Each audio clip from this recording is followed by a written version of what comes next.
It's time we talked about it. I'm getting tired of living without it. The things in my life just don't make any sense. Each day I wake in the morning, but every day just feels so boring. I don't understand just what I need to change. It's up to you to want to do the things you want to do. And though it's temporary, feeling sad can be so scary. I love the ones who understand me. I never want to feel so angry. I never want to feel like this again. Welcome to the 603 Stories Podcast, a monthly mental health podcast made by young adults for young adults, where we share stories, make connections, and find hope. Any ads throughout this podcast are not associated with 603 Stories or the 603 Stories Podcast. There will be sensitive subjects discussed during this podcast. Should you need them, the National Suicide Prevention Lifeline is 1-800-273-8255. Or you can text the crisis text line by texting 741-741. Hello, my name is Heather Morris, And I'm Jace Troy. and this is 603 Stories. Before we begin, we would like to just remind everyone that Heather and I are not mental health professionals. We are just two young adults who are passionate about mental wellness. All right, and on this episode, we're going to be diving in to LGBTQ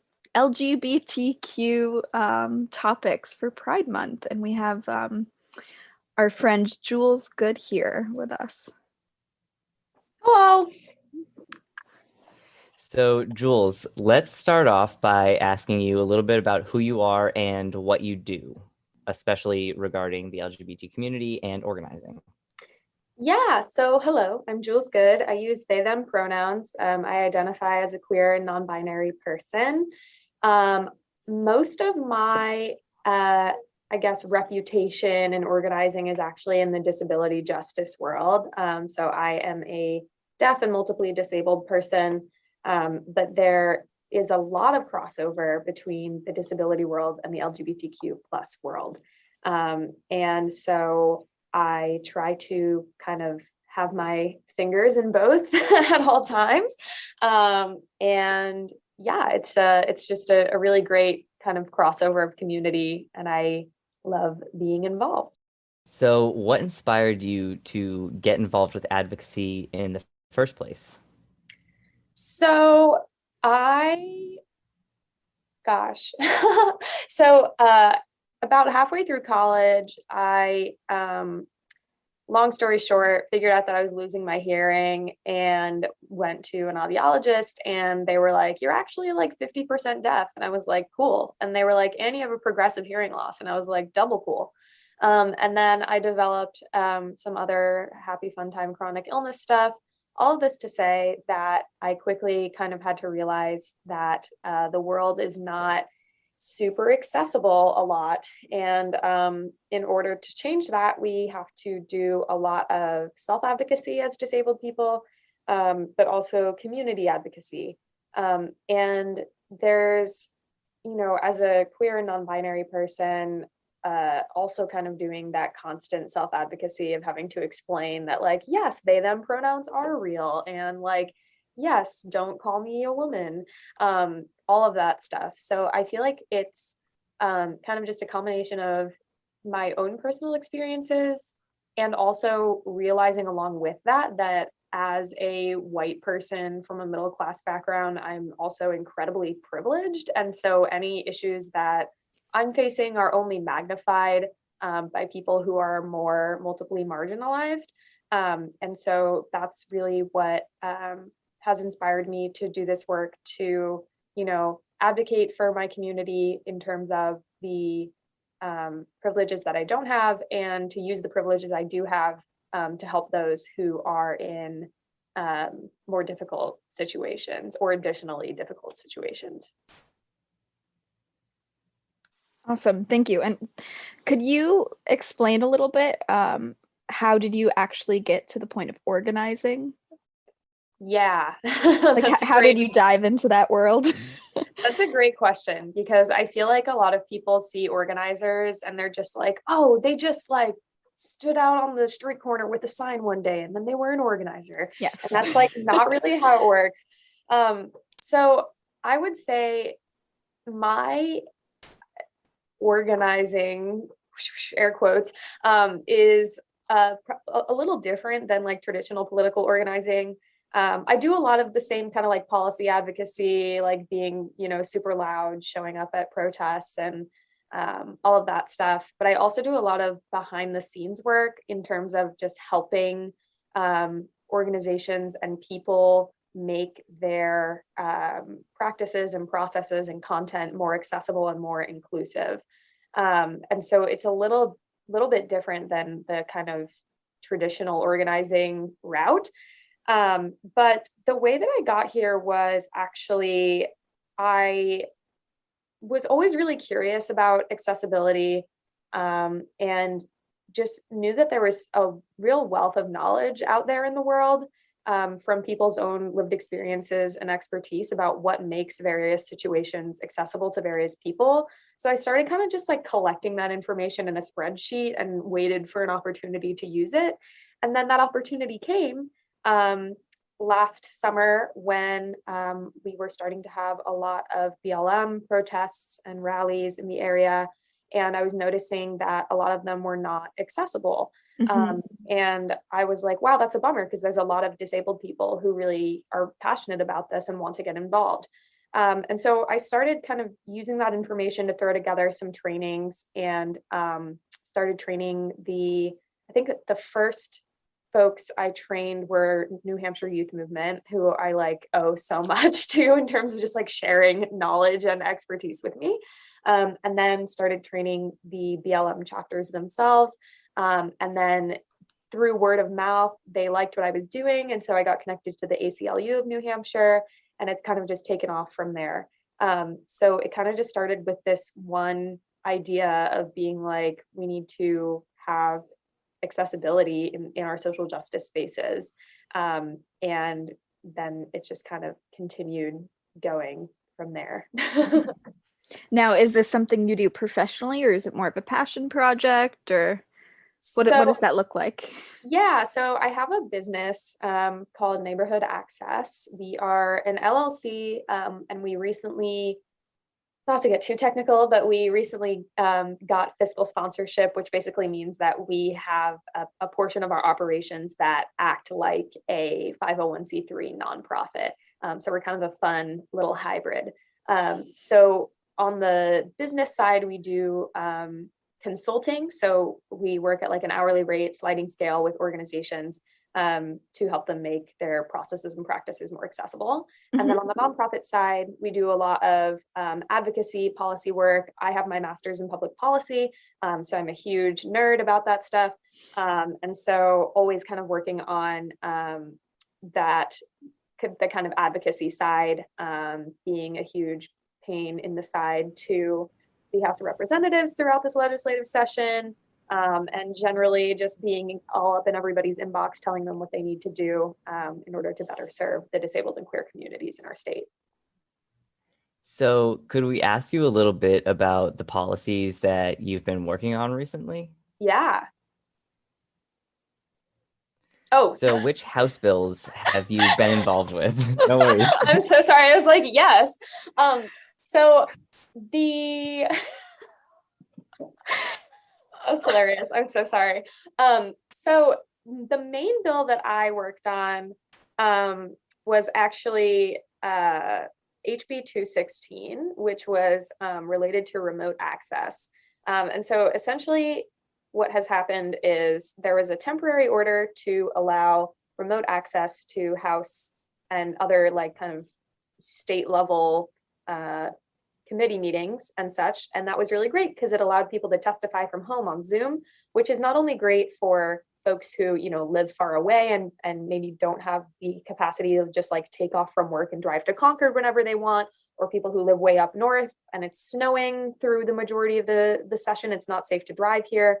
And it's also really helpful for folks with disabilities. A lot of us don't drive. A lot of people have difficult situations related to transportation. For myself, I have found remote access to be way more accessible because I can coordinate my own either transcription for captioning or dial in an interpreter to the sessions. Whereas going in person and trying to coordinate that requires me to talk to like 3 different people who may or may not actually accommodate my request. And so it's been a really great option for folks, but unfortunately, it was only a temporary thing because of COVID. And so this bill, HB 216, was meant to extend remote access indefinitely going forward so that it was always an option. And unfortunately, it did not pass. And now we're in a situation where there's a bunch of, there's a pretty interesting legal battle going on with some disabled reps actually, who needed remote access to the House sessions because it's unsafe for them to be in a room with 400 other people, 200 of them who may or may not believe that COVID exists. And it's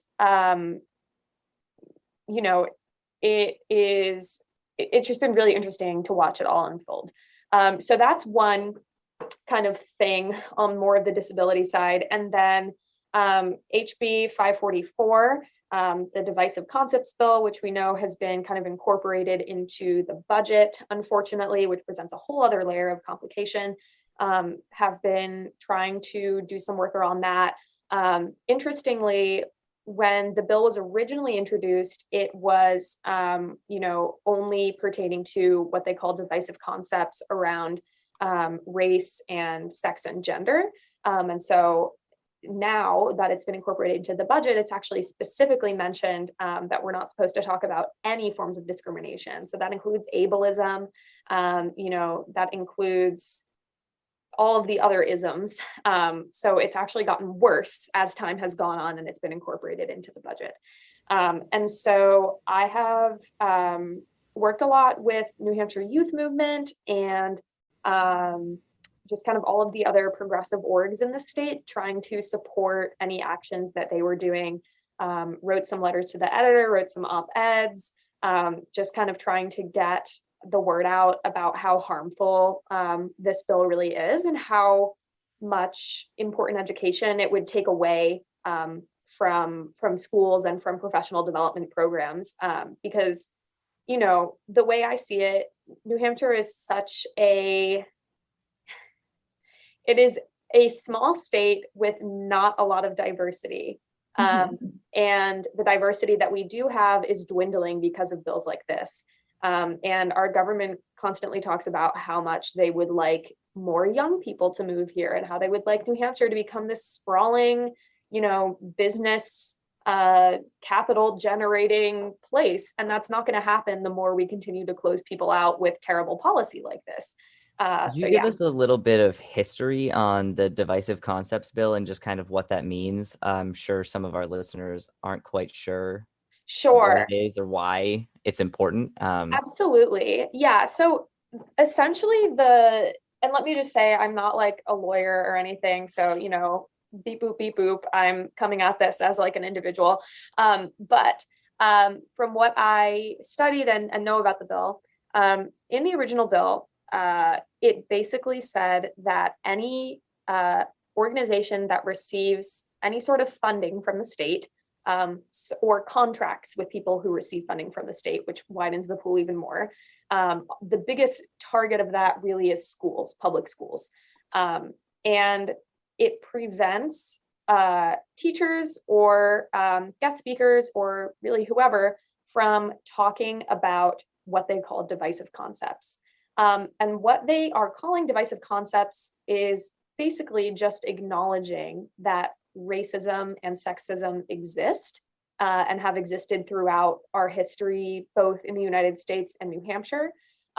It prevents, it basically forces educators to block out a ton of our history because the people behind this bill don't want to continue owning up to the fact that white supremacy has been a huge part of our history in New Hampshire, and that unfortunately it continues to be alive and well here.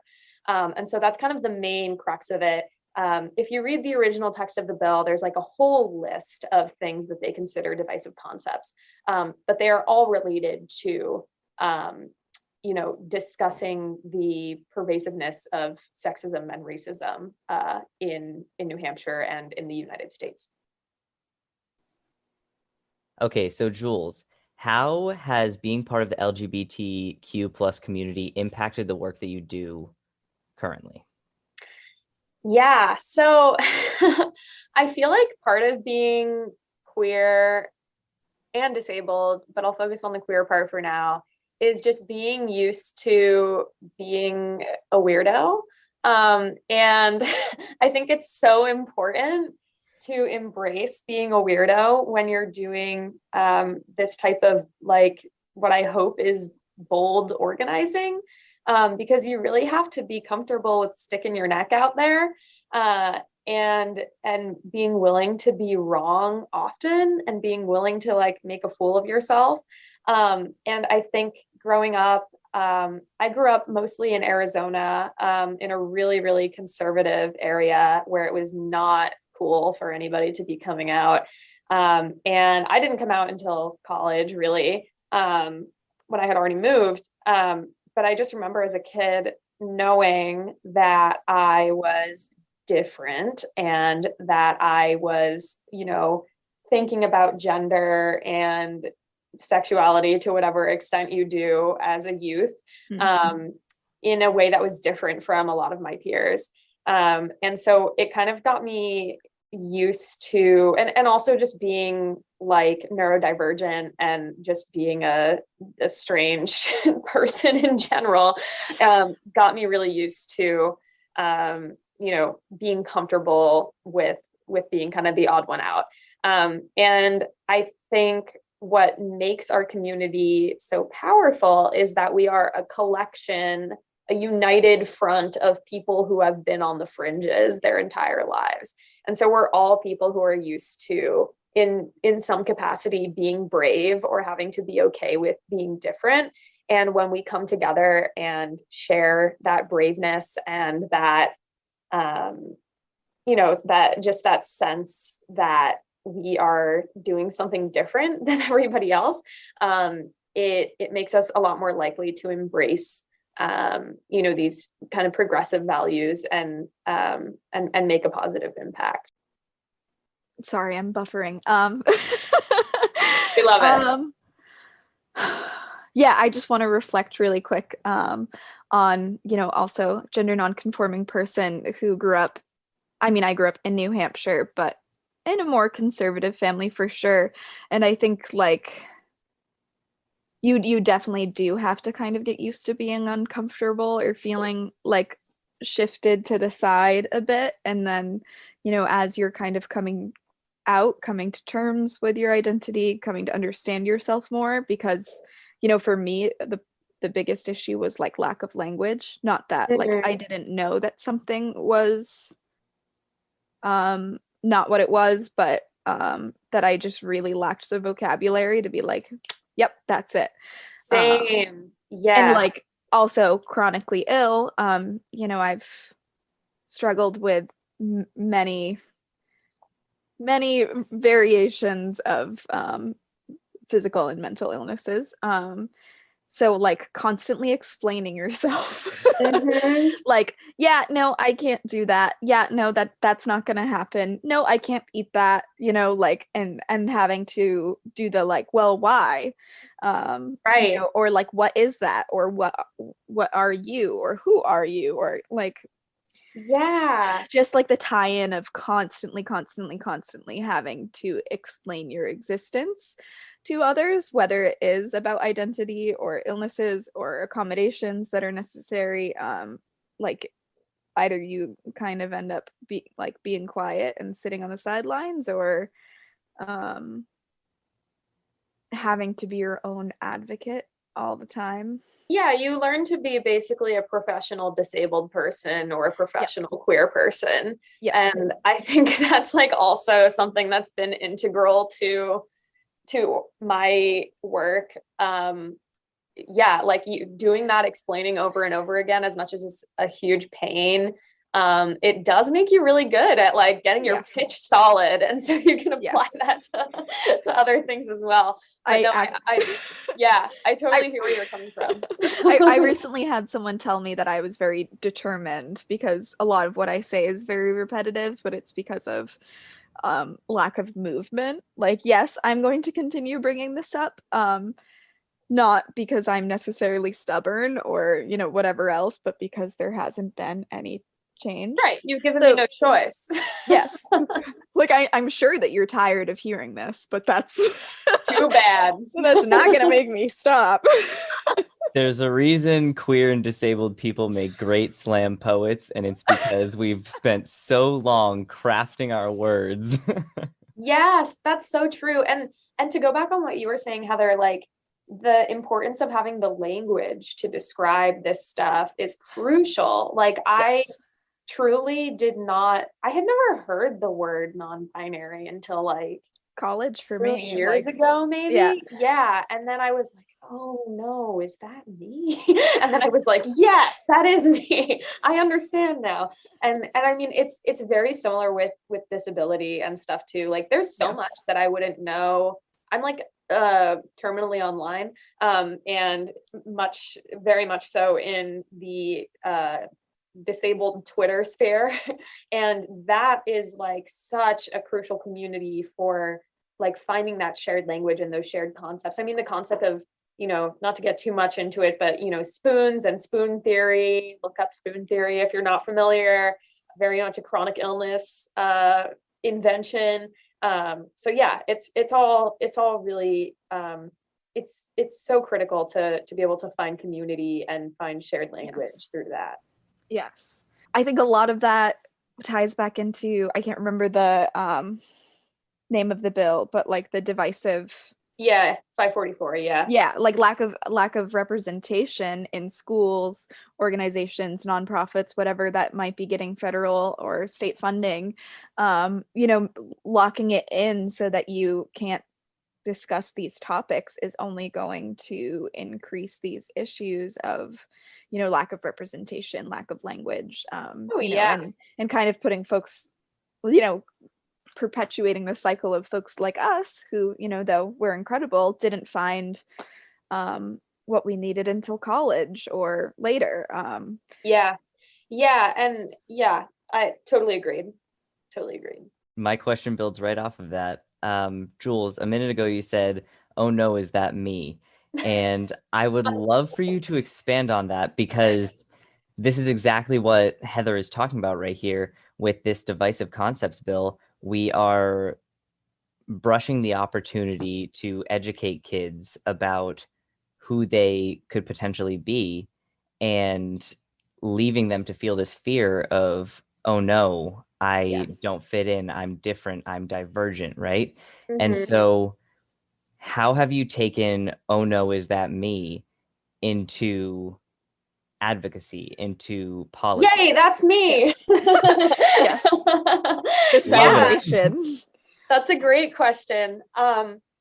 So, oh my gosh, yeah, so much of it is just like reversing the conditioning of growing up in such a conservative place. And I have to say, like, I mean, I was and I continue to be very lucky that my immediate family is very like supportive. And, you know, it's taken them some time to kind of learn and come around to a lot of these concepts that are new for them. But on the whole, they've been like very like, once they understand what's going on, they're like, oh, okay, cool.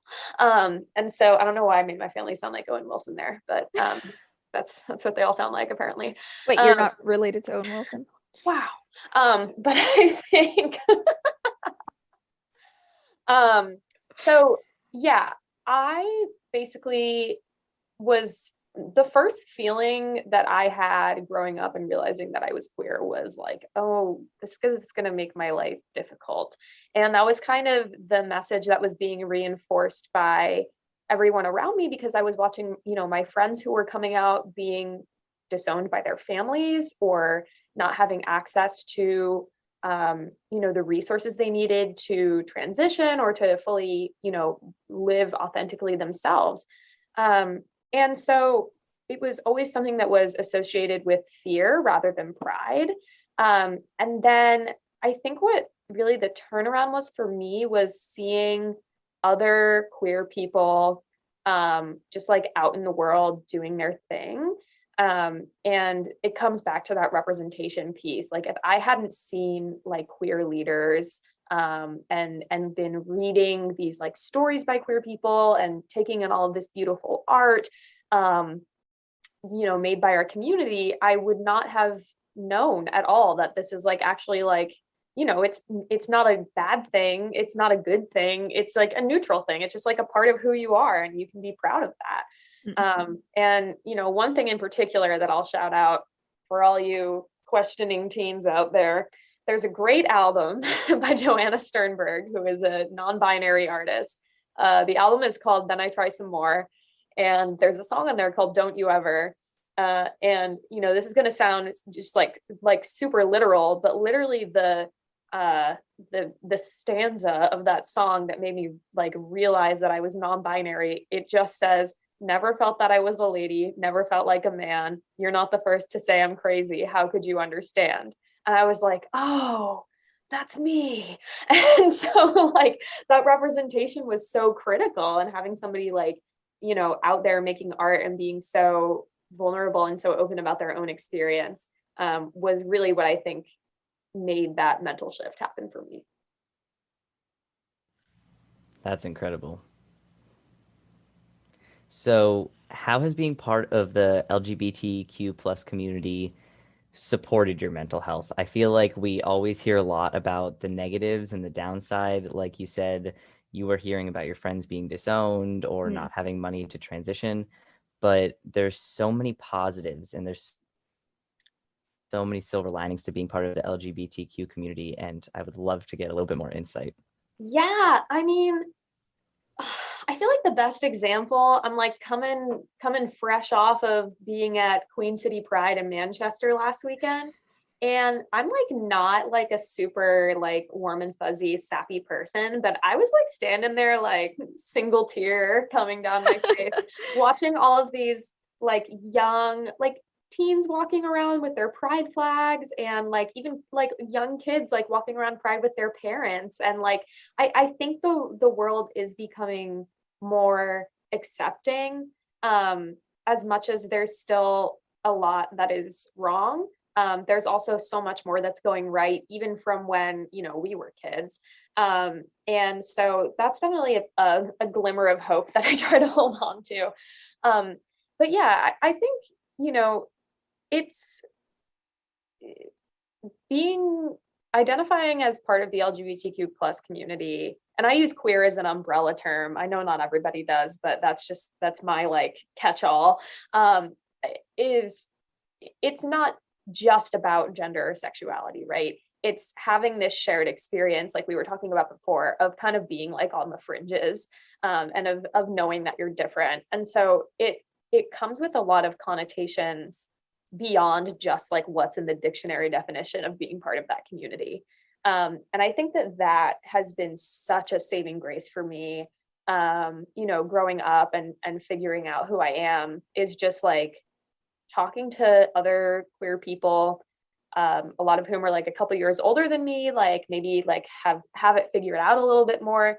That mentorship has been such an important aspect for me. I mean, honestly, I have to say, the other person that you'll be chatting with on this two-parter series or whatever, however you're organizing it, Linds, has been a huge role model to me, and really helped me be able to, kind of be open about my identity in the world of New Hampshire politics. And same with Polana Belkin, who's another incredible trans activist. Like the two of them really just showed me that like I can like be authentically who I am and do this work and like be, it doesn't diminish or like, I don't know, tarnish anything that I'm doing. And people will still take me seriously. I just have to be like authentically myself. And so like the two of them are just like the best. Shout out to Palana and Linds. So yeah, I think that's a really beautiful thing. And as we kind of see more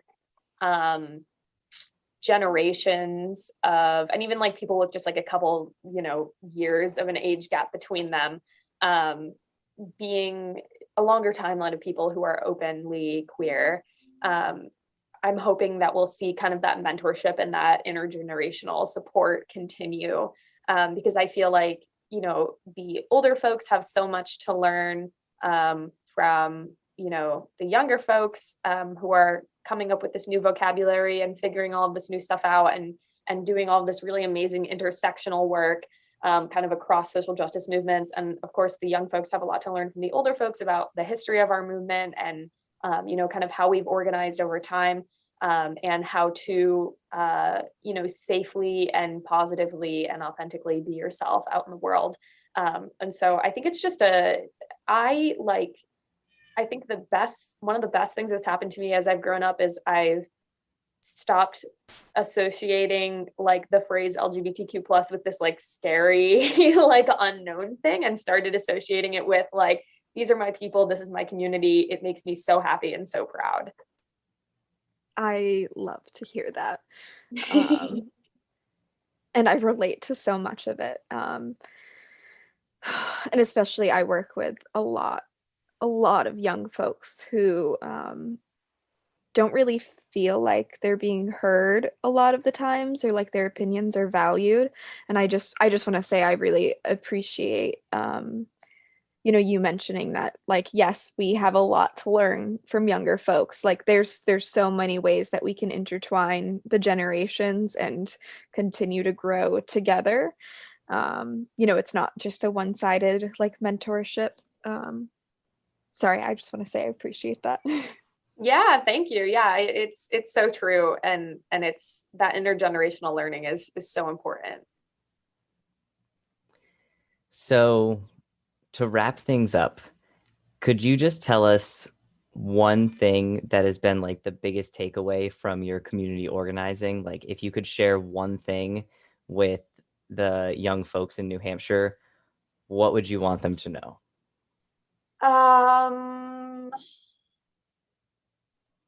Have a spreadsheet of your representatives' email addresses saved to your computer at all times. That's one.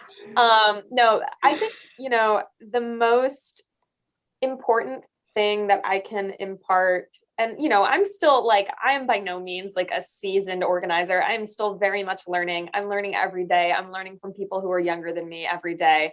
And so I guess the most important thing I can say is just like always be open to learning. You're never going to know everything because the world around us is constantly changing. People's needs are changing. The movements are changing. What we are, demanding from our government and from the people who represent us is changing. And all of that is to say that, you're never going to have all of the answers. And so the two most like critical parts of being a good organizer, I think, are one, knowing where to find information, not necessarily knowing all of the information, but knowing how to do like a good Google search and kind of like getting those research skills, which just takes time and practice to develop that. And the other thing is just, always being willing to say, oh yeah, you know what, I'm wrong. And being wrong doesn't mean that you're stupid. It doesn't mean that you're less than. It doesn't mean that you're like a bad person. It means you were lacking a piece of information. Be willing to learn that and to internalize it and to, accept it with grace. I would say those are the most important things that I've learned thus far. Well, thank you, Jules, for joining us today. It was absolutely wonderful to talk to you, and you gave us a lot of really great insight. Thank you for being so involved in the community, and I hope that we get to see you around in the future. Yes, thank you so much for having me. This is so much fun. I'm such a fan of this podcast, and I can't wait to listen to all of the other wonderful people that you have on. Awesome. Thank you. Thanks for listening to the 603 Stories Podcast, a monthly podcast made by young adults for young adults. You can check out 603 Stories on Facebook or Instagram, or at our website, 603stories.org. Just a reminder, the National Suicide Prevention Lifeline can be reached at 800-273-8255. That's 800-273-TALK. And the crisis text line can be reached by texting to 741-741. Remember, you can make connections, get help, and find hope through 603 Stories.